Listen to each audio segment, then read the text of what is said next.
nasadí, že len 10 a ja som dočítal 13 už.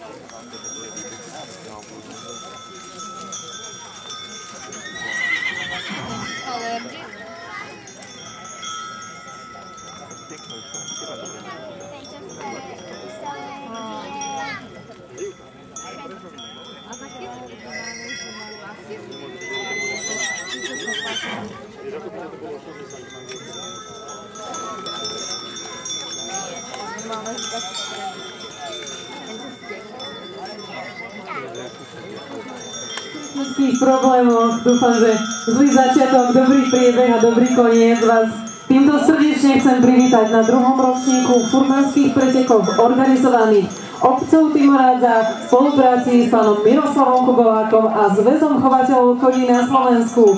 Mali ste možnosť vidieť nádherný sprievod 14 dvojzáprahov, ktorý sa predviedol už teda v dedine.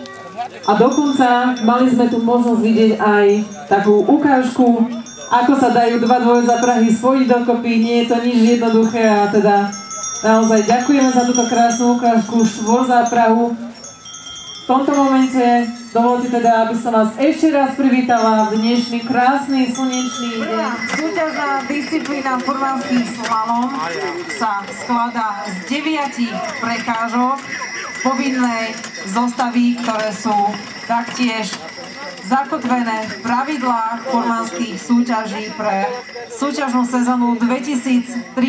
Ako som už spomínala, tieto pravidlá sa formujú, vylepšujú už od roku 2005, kedy sa furmani rozhodli, že chcú súťažiť na báze, alebo teda na základe nejakých ucelených pravidiel, čomu sme sa veľmi potešili, pretože len takýmto spôsobom sa dá kontrolovať výkonnosť týchto chladnokrvných koní. V rámci tejto prvej súťažnej disciplíne sa vám furmani budú snažiť priblížiť povahy alebo respektíve výkonnosť ich ťažných koní. Dá sa povedať, že pre mnohých divákov je veľkou neznámou už samotný fakt, že tieto ťažné chladnokrvné kone môžu byť aj veľmi obratné a veľmi rýchle, pretože ako máte možnosť vidieť, už na prvý pohľad pôsobia naozaj veľmi mohutne a niekto by si myslel, že veľmi nemotorne. Tým, že majú veľký rámec tela a naozaj na prvý pohľad pôsobia nemotorne. Sami máte možnosť vidieť a to je tá pravá vec, ktorú vám aj furmani chcú ukázať, že napriek tejto divnej verejnej dráhu v čase 1:55:03 bohužiaľ za zhodenie prvku prekážky mu bolo udelených 10 trestných sekúnd, čiže výsledný čas pre pána Kubeláka 2:05:03. Týmto pozdravom pri odštartovaní dávajú určitý punc dôležitosti a úrovne celým furmanským pretekom.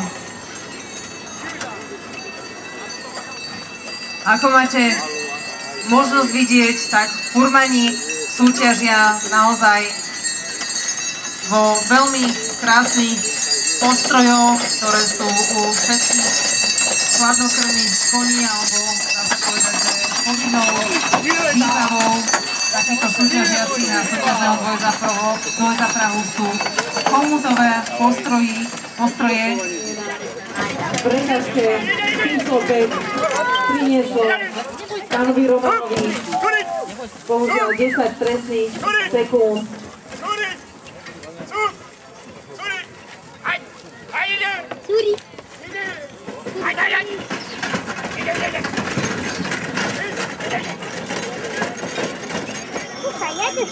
Takže pán Kytáš má odštartované a všetci mu určite držíme veľmi palce a teda budeme myšlienkovo odháňať každý jeden chybný krok buď jeho koň nejakému zraneniu. Poprosím vás, milí diváci, ktorí stojíte v rohu pri prekážke v tvare číslice 8, cez ktorú práve pán Kytáš prechádzal, poprosím, aby ste si dávali veľký pozor a v čase, keď tam budú koníky prechádzať, aby ste odstúpili od ohraničujúcej časti. A v tomto momente poprosím aj organizátorov, aby nejakým spôsobom dali na to pozor, aby nedošlo k nejakému nepríjemnému zraneniu a tým pádom prerušeniu takéhoto príjemného súťažného dňa.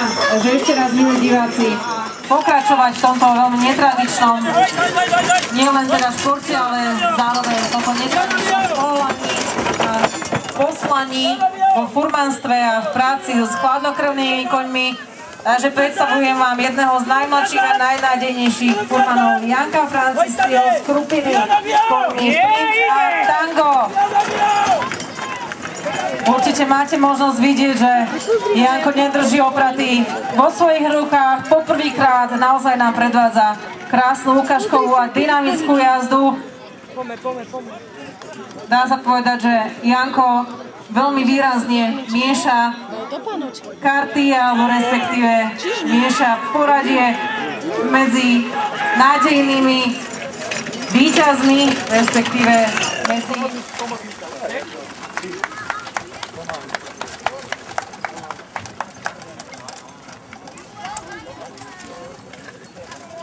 ktorí veľmi radi vidíme na súťažných kolbiskách. Dá sa povedať, že je česť pre nás, že sa súťaží zúčastňujú, pretože pán Hodulík naozaj patrí, dá sa povedať, medzi zakladateľov nielen teda celého furmanstva, ale dá sa povedať furmanských súťaží na takej oficiálnej báze. Naozaj pán Hodulík patrí medzi tých najskúsenejších, ktorí sa už síce tomuto povolaniu a poslaniu nevenujú až tak aktívne ako možno jeho mladší a menej skúsení súperi, ale o to radšej sme, alebo o to väčšiu česť máme ho opäť privítať na súťažnom kolbisku a som si 100% istá, že pán Hodulík nám predvedie výkon plný skúseností a naozaj veľkej zručnosti.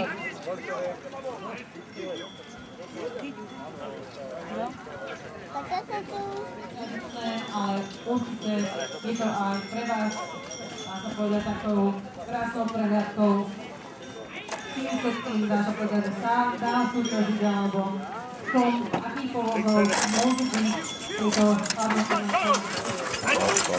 Tak naozaj furmanov už ide oveľa a naozaj práve ku koncu súťažnej sezóny sa snažia svoje výkony svojich koní, dá sa povedať, vypumpovať alebo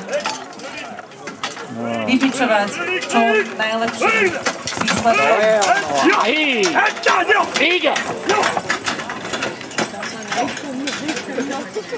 Jedného z odchovancov slovenského chovu, belgického chladnokrvníka, tak ako sme mali možnosť vidieť u pána Halasa, ktorý nám predstavoval kone z poľnohospodárskeho družstva Podolia, tak aj pán Bratko vám predvádza koníka z poľnohospodárskeho družstva Podolia, plemena belgických chladnokrvník, ktorého máte možnosť vidieť na pravej, ľudovo povedané náručnej strane. A tento koník belgického chladnokrvníka nesie meno Artek.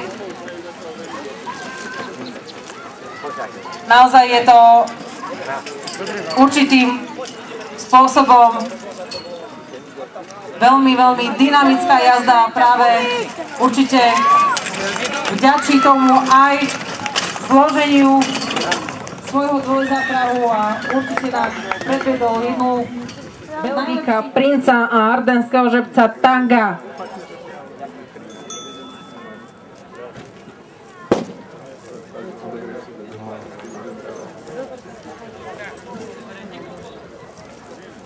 Mám také nohy, tak zaraz sa...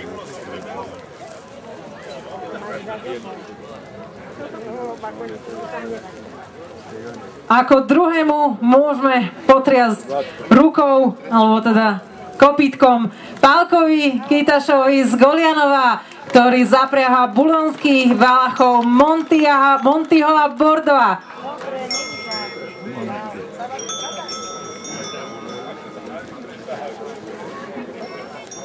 No a milí diváci, mám tu čest vám predstaviť víťaza tejto disciplíny Jožka Halasa z Podolia s koňmi Brenda a Karolína.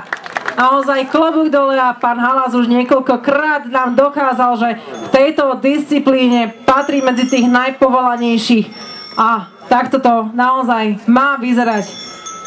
Veľmi pekne ďakujem víťazom a vám, milí diváci, za sledovanie a povzbudzovanie našich furmanov prostredníctvom alebo v rámci prvej disciplíny. Dúfam, že to pôjde takto naďalej. Naozaj furmani to robia nielen kvôli sebe. Idete a vzdáte čest týmto skvelým ľuďom.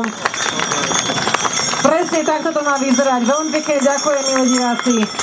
Naozaj si vašu poklonu a váš potlesk doslova a do písmena zaslúžia a určite tomu bude aj v posledných disciplínach, respektíve ďalších dvoch disciplínach. Určite máte možnosť vidieť, ako to naozaj reálne funguje, ako to aj má vyzerať. Naozaj napriek tomu, že pán Roman je menej znalý furman,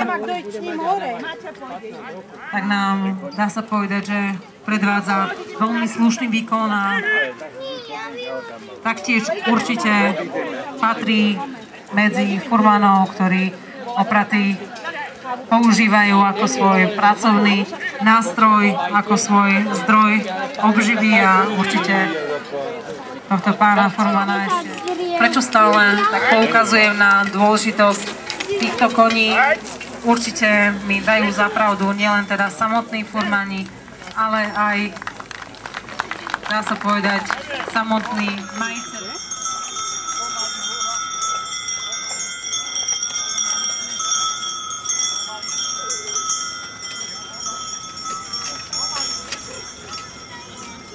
Čiže ešte pre rekapituláciu výsledný čas pre pána Romana Štefana aj s trestnými sekundami 4 minúty 6 sekúnd 31.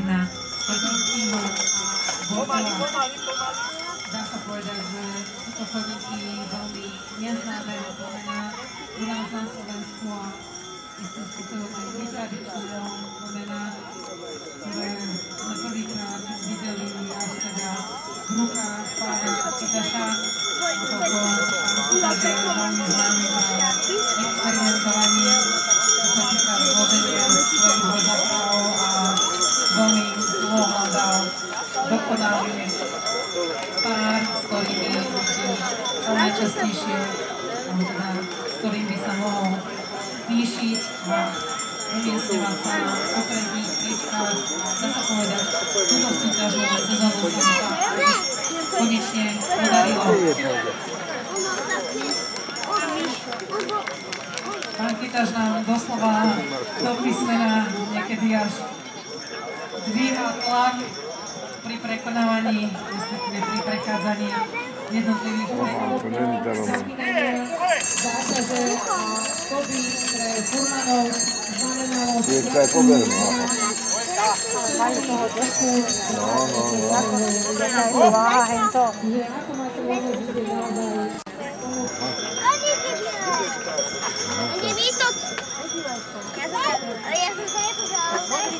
To sú podrýchaj, prestupujú. Nervózne sú, podrýchaj.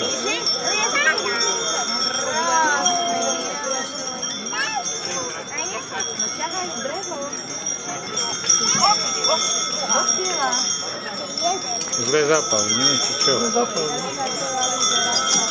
Hovno, už nic.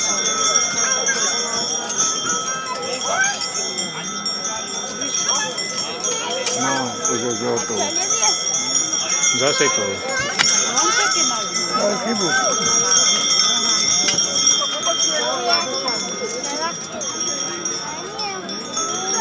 Pobočky prestupujú.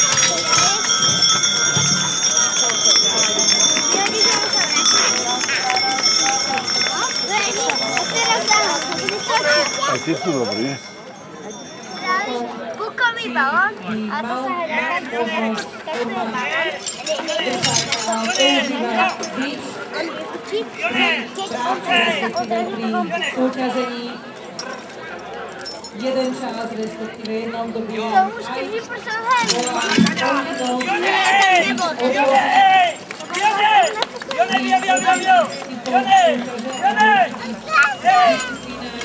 Prístaj pobede.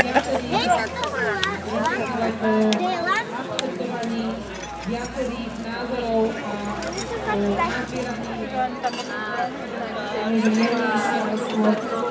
pojem sekundnejšieho telesného rámca, možno menšej hmotnosti v porovnaní s niektorými pojmami, ktoré tu máte možnosť vidieť, naozaj mohutné sú.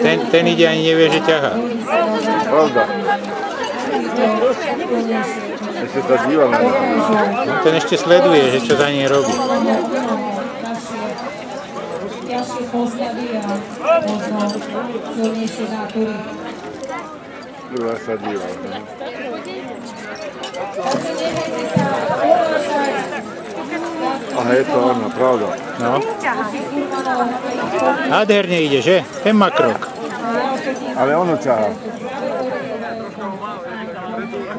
Ono ťahá.